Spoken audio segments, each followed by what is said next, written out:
I'd like to welcome you to the Unmasked Relationship Factor Series. I am AliNICOLE WOW, also known as Majesty, and I am joined once again by my senior star, King Celebrity-preneur Protégé, Tom, and looking forward to conversation that we're going to have today.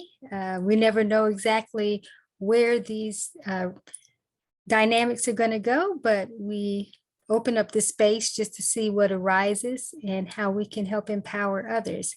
Tom, thank you again for being here. Thanks for having me. You're most welcome.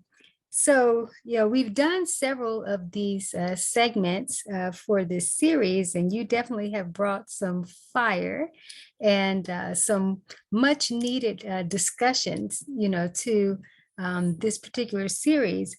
So was there anything that, comes up for you, in the moment that you feel needs to be addressed as it relates to, these different dynamics, with relationships? Like I said, we've touched on quite a few things, but I definitely want to make sure that if there's anything that you feel needs to be expressed or needs to be expounded more upon, then we can go for it, for sure.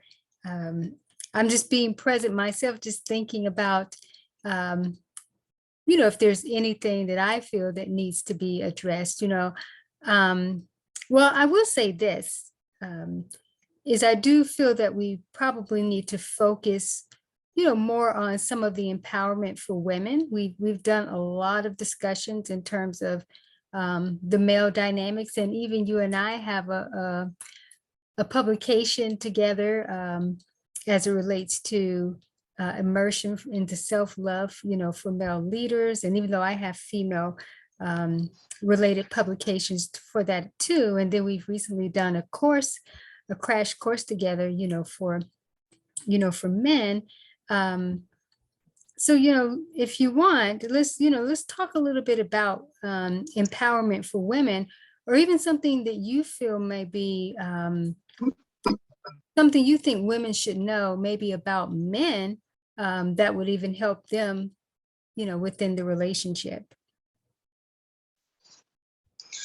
Well, I was pretty much just going to follow your lead today. I couldn't think of anything, but I guess if I had to say one thing that women should know about men is, a man is not a mind reader. You got to communicate. Okay. The silent treatment stuff that won't cut it. That won't cut it. Okay, yeah, no. That's good. Let's go with that. Let's talk about that, because yeah, that is real for sure.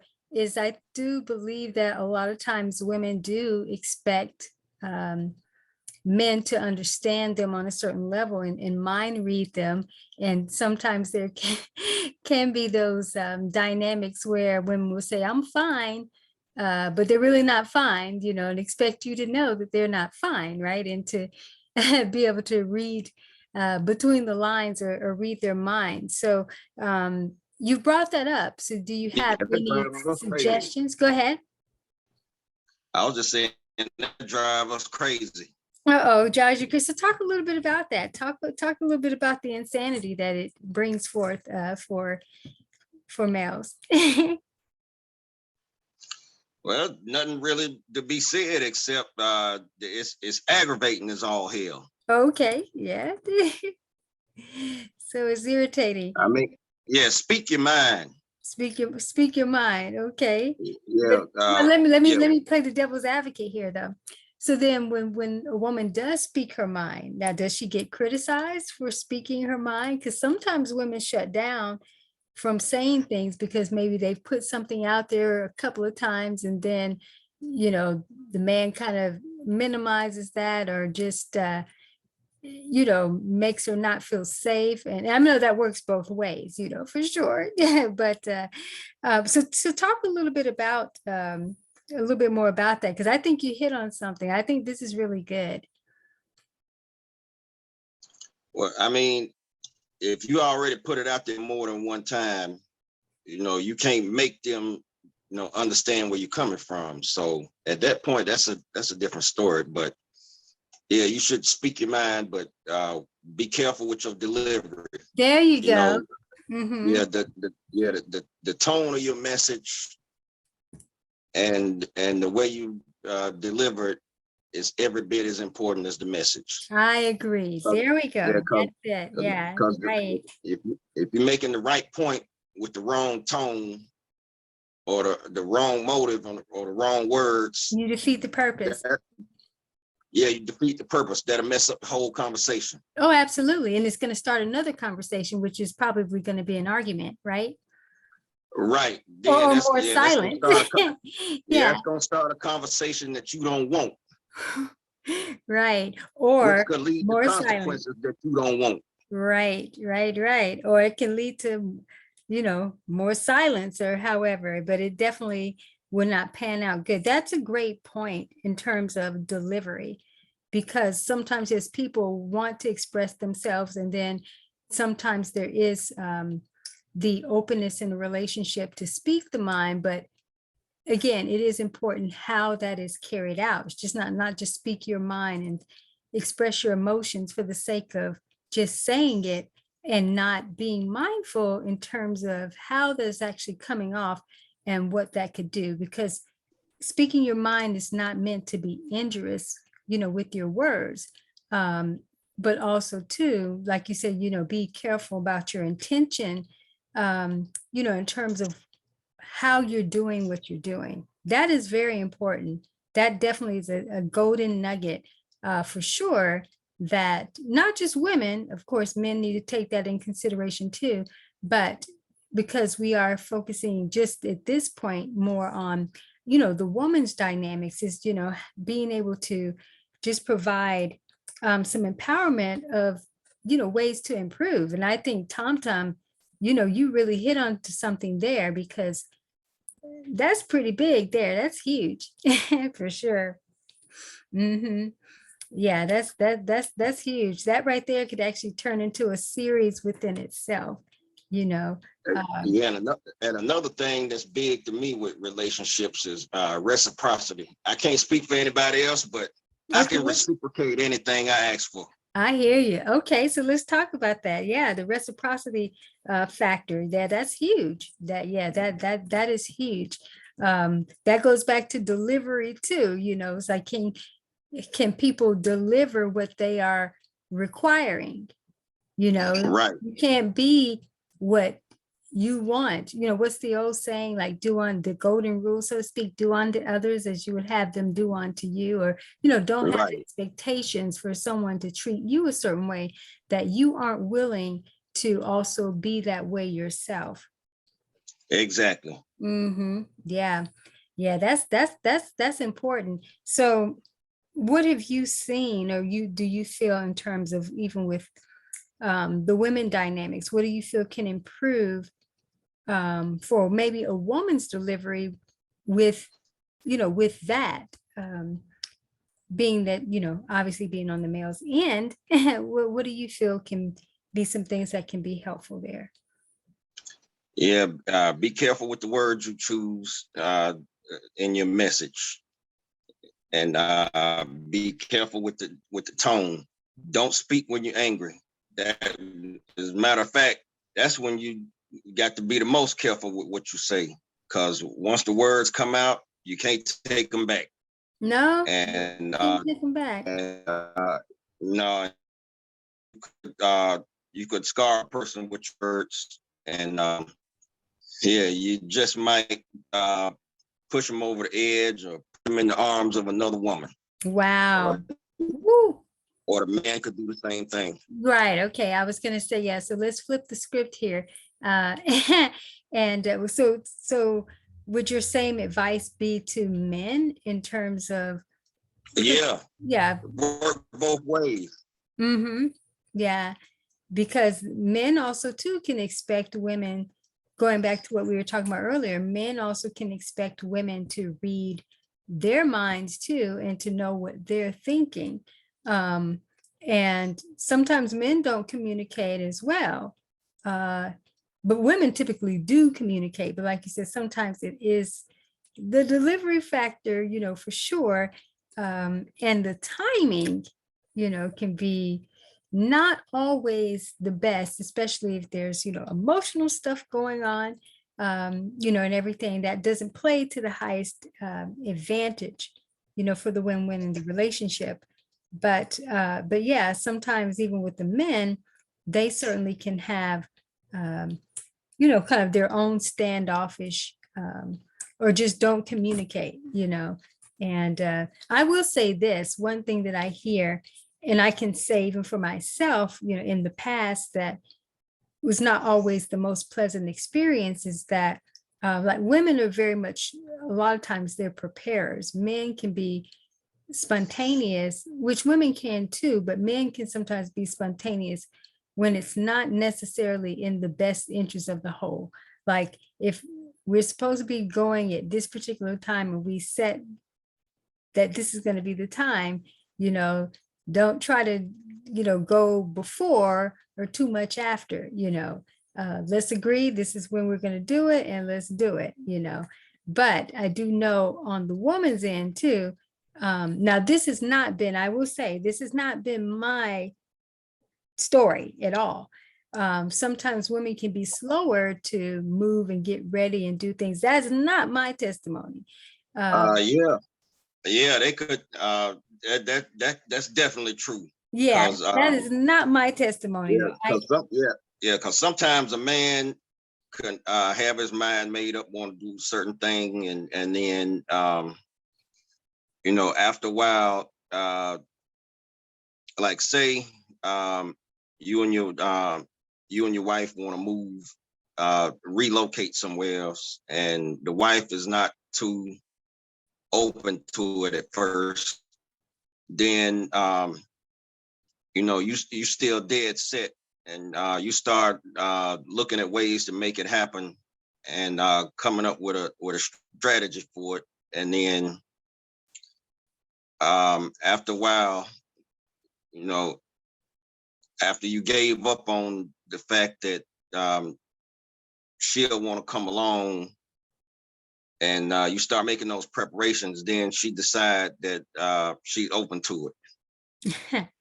Yeah, that's interesting.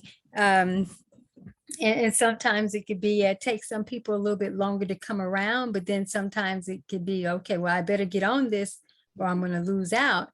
But sometimes that's called operating in your own time. Yeah, that's it. Yeah. So you know what? So let's talk about that, because that is probably an irritant, if I have to say, not just in terms of relationship, male, female, spouse dating. I think for me in relationships, that is just an irritant all the way around the board, whether it's a friend, a coworker, family, however, is when people operate on their own timetable, and then they expect you to be on their own timetable too. That right there, I think, has been maybe the main thing for me, that if I had to say one thing that would probably drive me a little insane, which I don't allow practically anything to do that. But right. I would say that right there is one of the things I really just don't appreciate within any type of relationship dynamics, is people who, to me, it's a sign of arrogance. It's like people who are late to, to things, chronically late. It is, the world revolves around me. Forget whether I said we were going to do this and this. No, it's about me. And then even if you came up with something, and then I was against it, and now I'm coming around to it. You should be happy I'm coming around to it. Like, no, I get the right to change my mind too. And at the same time, just because you see the big picture and want to get on board, but in the process, what hell did you give me? In terms of, but now that you see it, it's like, oh, well, yeah, that everything should be fine, right? No, change is too late can be painful. Oh, absolutely. Absolutely. And vibrationally, people don't know even how much of a setback their delays in waiting, what's going on there. It's like someone who has been overweight for quite some time. And even though the doctors or different people have been saying, hey, this is what you need to do, right? And then they resist that for so long. And then finally they come to grips and say, okay, now I'm going to make the decision to do it. Okay, well, now that you make decisions to do it, please realize that, 100 pounds or so, or even 50 pounds or not, it's not going to drop off you tomorrow. Or maybe not in the next 90 days, so, Nope. so I bring that up, and that may seem extreme, but that goes to show also too, even when some people try to come around to certain things, and it's like, okay, hey, now I got this now, everything should be fine, we can be moving forward. And it's like, no, it's not just gonna work like that. You can't No. you can't rain on the parade consistently for all that time and then be like, well, no, now I'm on board and I built my float and everything. So let me start, No. getting here. No. And that's why I always say, if somebody try to rain on your parade, poke them in the eye with your umbrella. Oh, wow. Poke them in the eye with your umbrella. Oh, so no turn the other cheek on this one, huh? Dab back, huh? Yeah, it's too and late. I know what you mean. Yeah, sometimes it is too late. I did a YouTube short on this not too long ago, a few months back, where I said late, doesn't always cut it. It doesn't. Sometimes it is too late. Sometimes it absolutely is too late. And people need to realize that, because it teaches a lesson in terms of not taking things for granted. And see, within relationship dynamics, this is very important. All right, because just because people love you and they care for you does not mean that you should test the patience or you should take things for granted.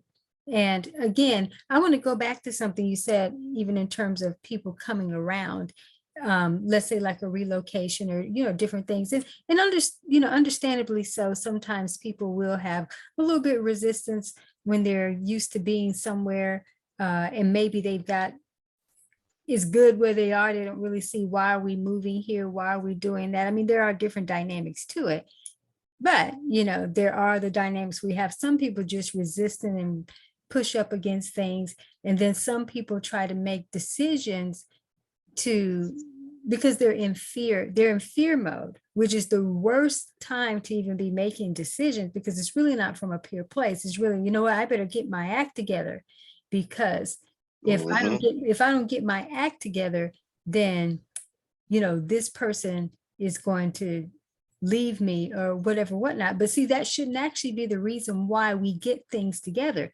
not to be left or not to be, because that's still very much controlling and still very much manipulative. It's that there are times within relationships that you need to reach certain types of agreements very early on, or at least be extremely supportive, even if you don't necessarily agree with some of what it is, obviously depending on what it is. But there can be reasons why people feel, okay, we need to do this, it's going to be better for the relationship. And if the other person bucks up against it and doesn't even really give it consideration, or just talking all down against it, then next thing you know, when they decide, hey, I'm ready to be on board, and now I see, yeah, well, why do you see now?